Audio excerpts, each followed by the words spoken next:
nobody's supposed to be on our campus. I felt this eerie fear. She's on this camera right here. She's looking dead at me in my face.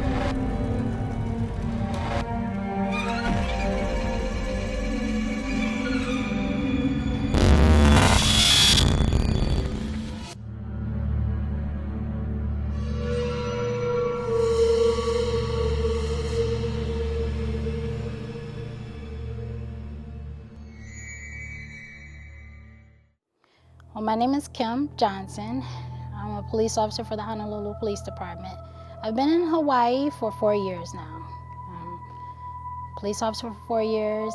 Before coming here as a police officer, I was a police officer in Detroit for 17 years. And I'm just happy to be here. I love it. I love Hawaii. I love everything about Hawaii, the aloha and the family, the ohana. You just can't replace it. And I work in District 8, that's our Kapolei and our Waianae area.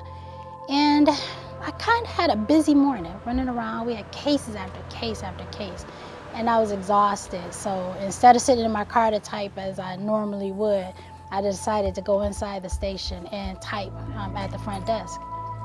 There was one other officer that was assigned to the desk that was in the room.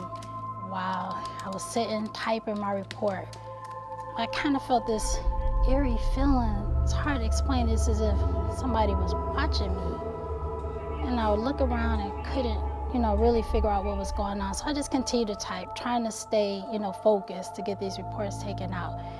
And I want to say maybe about 10 feet away from where I was sitting at the desk are the monitors. And on these monitors, they basically scan the campus of the station.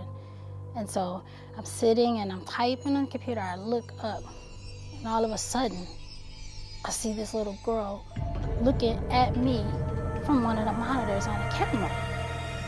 Just the way that her face, it was so close to the camera. It was as if she's just directly sitting right in front of me.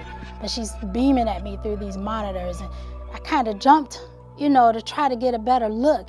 And I walked around and I see the other officer who was there with me, Eddie. And I asked him, Eddie, who's this girl? Who's this girl that's here on the campus? Nobody's supposed to be here like that.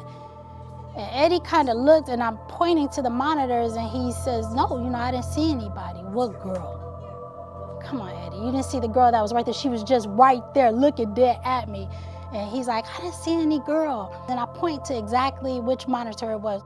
He stops for a minute and he says, Kim, she couldn't have been on that monitor. And I'm like, what do you mean I saw it?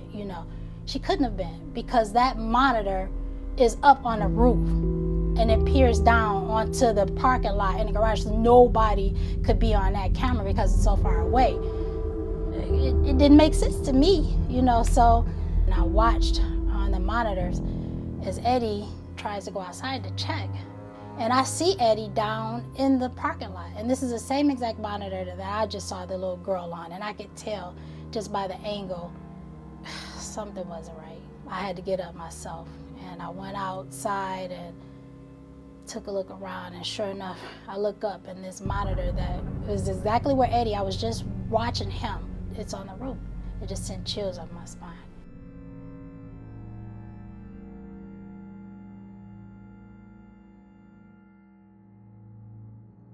We brought in a priest to do a blessing for the station. He had tea leaves and the salts, the Hawaiian salts, and we blessed each and every room in this building. And as we came together to end, and we were going to do a prayer, the telephone rings at our front desk, and it's our dispatch. And the officer, he answers the phone, and dispatch tells him that they're getting dropped calls from inside our station. And so we couldn't understand what that was about. We knew that every officer that was on the station was here with us. And so he came back and joined the circle, and as we're getting ready to start the prayer again, we get another call. And it's our dispatch calling back to tell us that they got yet another drop call from inside the station. At that point, we made sure we held hands and we did the best prayer that I could ever imagine us doing together. After that, I never saw the girl again. We didn't get any more drop calls in the station. So I can't explain it.